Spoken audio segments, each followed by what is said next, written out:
Hoje eu vou falar de um fundo imobiliário que está presente na minha carteira. A carteira é essa que está disponível aqui no YouTube para você ver, tá? E também lá no Instagram. É o fundo imobiliário RBRP11, um fundo que eu considero super promissor para o ano que vem já e que, na minha opinião, está com um dos preços mais atrativos da Bolsa de Valores hoje, quando a gente fala de fundos imobiliários, tá? Estou com uma perspectiva assim muito positiva para esse fundo. Mas antes de comentar sobre tudo isso, já quero te fazer aquele convite clássico, né? Se você ainda não é inscrito aqui no canal, já se inscreva no botãozinho vermelho aqui embaixo e deixa aquele like se você curte o nosso trabalho para dar uma fortalecida aqui no canal, tá?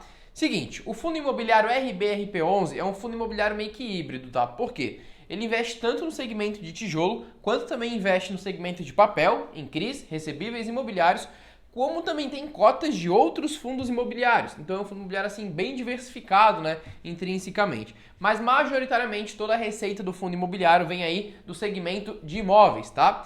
E quais são os dois segmentos de tijolo que ele atua? Ele atua tanto no segmento ali de lajes corporativas, como também de galpões logísticos, um pouco similar aí ao ALZR11 e também ao KNRI11, né, do Kinea aí, um dos fundos imobiliários mais famosos da Bolsa de Valores, bem consolidado, com uma boa gestão, um fundo aí que praticamente ninguém bota defeito, né?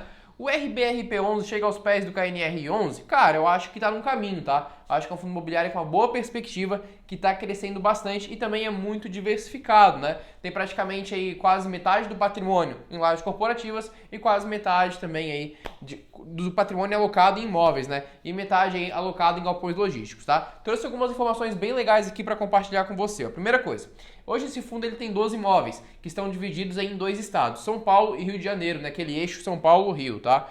Hoje ele tem um patrimônio líquido de 730 milhões de reais. Não é um patrimônio muito grande não, tá? A gente pega bastante fundo aí que tem patrimônio maior que esse, com 2 bilhões, com 3 bilhões de reais, mas também não é um fundo imobiliário pequeno, é um fundo imobiliário aí com um tamanho assim bem considerável, tá? E hoje está com valor patrimonial em torno aí de R$ 85,87 e está sendo negociado a R$ 92,15, um pouco acima ali do valor patrimonial. Tá caro? Na minha opinião não tá caro não, tá? Na minha opinião tá num preço bem atrativo. Eu peguei ele por um preço muito mais em conta, comprei ele com preço médio ali R$ 86, mas na minha opinião no preço atual ainda pode ser um preço atrativo, mas não é uma recomendação, tá? Vai dar sua estratégia de investimento aí e o que você acha. Serve só como uma base de estudo aí. O dividend yield dele, se a gente pegar os últimos dividendos distribuídos e comparar com o preço atual, dá um dividend yield aí de 7,3% ao ano. Só que a gente tem que lembrar que a gente passou por uma crise agora e esses dividendos aí tiveram uma boa queda, tá? Eles estavam sendo distribuídos ali em torno de 50 centavos antes da crise, lá em janeiro, e chegaram a bater 37 centavos ali em abril, março. Ou seja, esses baixos dividendos trouxeram o dividend yield um pouco para baixo, tá? Mas se a gente pegar os dividendos distribuídos aí no ano passado, por exemplo, cara, esse dividend yield aí passa tranquilo de 8%. Ou seja, é um fundo que está pagando bons dividendos também e com uma certa segurança também. Não é um fundo imobiliário bem arriscado como o HCTR11 ou como alguns fundos imobiliários aí de papel que possuem CRIs um pouco mais duvidosos e tudo mais. Esse é um fundo aí que traz um pouco mais de segurança para o investidor, tá? Outras informações bem legais, aí uma informação bem importante, a vacância física desse fundo imobiliário, tá? Hoje está com uma vacância física de 8%. Isso é preocupante? Cara, de uma certa, não diria preocupante, mas de uma certa forma dá um ponto de atenção para o investidor, tá? Tem que tomar cuidado com uma vacância física de 8%. Por que tem essa vacância física, tá? No último relatório gerencial aí soltado aí aos investidores, o fundo imobiliário se explicou um pouco, né? E ele divulgou o seguinte, ó. O fundo hoje está em uma fase de negociação final em algumas unidades aí do edifício Amauri 305, que é um imóvel aí que está com alguns espaços vagos, então alguns espaços serão preenchidos, né? Está numa negociação final aí. E também já possui algumas propostas de aluguel para o edifício Mário Garneiro Torre Sul, tá? Porém, no edifício aí Mykonos ou Mykonos, não sei como é que se pronuncia corretamente, ele divulgou que tem poucas propostas e está estudando uma nova estratégia aí para estar ocupando melhor esse edifício, tá? Hoje o fundo tem imóveis muito bem localizados, aí em São Paulo principalmente, aí na Pinheiros, na Vila Olímpia, o Condado da Faria Lima, Avenida Paulista. Então são regiões aí segmento premium, tá? E muito desses prédios em regiões premiums não eram prédios tão premiums assim, tá? Se você pega alguns relatórios gerenciais de outros meses, você vê que ele fez boas reformas. Então ali reforma de layout de posto de elevador, de salas comerciais, hall de entrada. Você vê que eram imóveis localizados em áreas muito com alto padrão e eram imóveis assim com baixo alto padrão, eram imóveis que não seriam locados naquele local. E ele reestruturou, reformou totalmente os imóveis e hoje os imóveis estão de acordo com o nível da localização deles, tá? Algo muito bom e que tende a diminuir essa vacância, né? Essa vacância era muito maior antes, já diminuiu e a previsão é que continue diminuindo ainda mais, beleza? Seguinte, A inadimplência do fundo, cara. A inadimplência está sob controle, tá? Apenas um inquilino no mês de setembro, do edifício Almauri 305 aí, atrasou o aluguel, sobre a alegação aí de uma reorganização societária. Então apenas um inquilino no mês todo atrasar um aluguel, isso de uma certa forma, não que é um sinal positivo, mas não é algo tão ruim, né? É algo tranquilo. Ou seja, a inadimplência aí está sob controle. Os dividendos, como eu falei, tendem a aumentar, né? Então, por quê? Primeiramente, muitos dos aluguéis são reajustados pelo GPM. O GPM está estourando, né? Então isso vai levar os aluguéis para cima. E outra coisa também, os dividendos foram distribuídos aí em valores menores durante a crise, porque o fundo deu ali descontos para os inquilinos também. Só que esses descontos não foram simplesmente dados, tá? Eles foram dados para serem devolvidos depois. Ou seja, aqueles dividendos que vieram com desconto lá em abril, março, tudo mais, esses descontos voltarão para o fundo imobiliário agora nos próximos meses. Ou seja, os próximos dividendos tendem a ser um pouco mais altos. Inclusive o desse mês foi ali em torno de 58 centavos, já foi um pouco maior que o dos meses anteriores da crise, tá? Continuando, quais são as estratégias de investimento desse fundo imobiliário hoje? Hoje ele investe aí primeiramente em imóveis, né? A maior alocação no fundo imobiliário hoje é imóveis. Depois ele investe em cotas de outros fundos imobiliários. Investe em CRIs também, recebíveis imobiliários, como por exemplo o RDM11, né, que é um fundo imobiliário que investe bastante em CRIs. Ele também tem esse investimento nessa parte. Ele também tem uma alocação em desenvolvimento, uma alocação de 10% do patrimônio líquido dele. O que é essa alocação em desenvolvimento?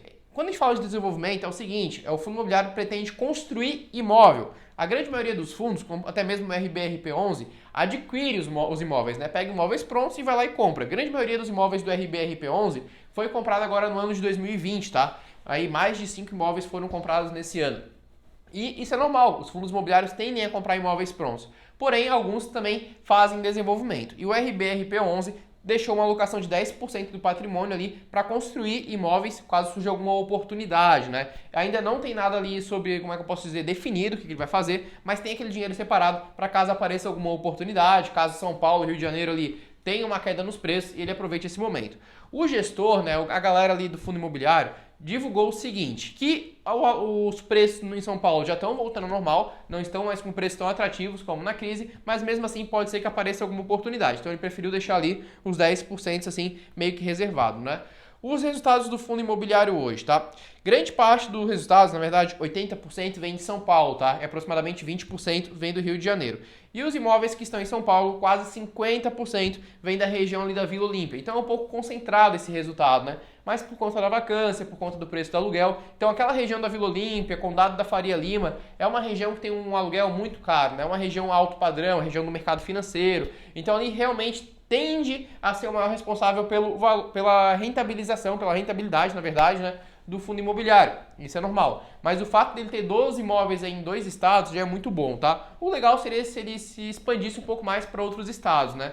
Mas como é um fundo imobiliário mais definido assim para lajes corporativas, para galpão logístico, para imóveis de alto padrão, realmente fica ali no eixo centro-rio, tá? Mas eu vejo uma perspectiva muito grande de crescimento desse fundo. Acho que ele pode continuar comprando mais imóveis, acho que podem vir novas emissões de cotas aí futuramente, e no preço atual já eu acho que está um preço bem atrativo. Se a gente pega alguns concorrentes do mercado, se a gente pegar, por exemplo, só de logística, HGLG11, XPLG11, cara, são bons fundos, mas não estão com preços tão atrativos. Se a gente pega somente de lajes corporativas, BCRR11, outros fundos imobiliários aí, ou, por exemplo, o ALSR11, que é do mesmo segmento, o KNR11, que também é do mesmo segmento, são dois fundos imobiliários muito bons. O ALSR11 eu até tenho na minha carteira, só que está no preço caro agora. E o KNR11 nem se fala, né? Está no preço mais caro ainda. Então, de todos eles, o que eu estou mais confiante nesse momento realmente é o RBRP11, tá? E em relação aos dividendos, para finalizar o vídeo aí com uma cereja do bolo, né? Eu acho que os dividendos podem passar tranquilamente aí dos 8, 9% no ano seguinte para quem comprar no preço atual, tá? Se você pegar o preço atual e comparar os dividendos pagos antes da crise, já dá um dividend yield aí perto de 8%. Se você pegar agora esses dividendos e comparar com o preço do fundo imobiliário da quarta emissão, a última emissão de cotas, cara, já dá um dividend yield ali quase de 9% para quem pagou o preço da quarta emissão, tá?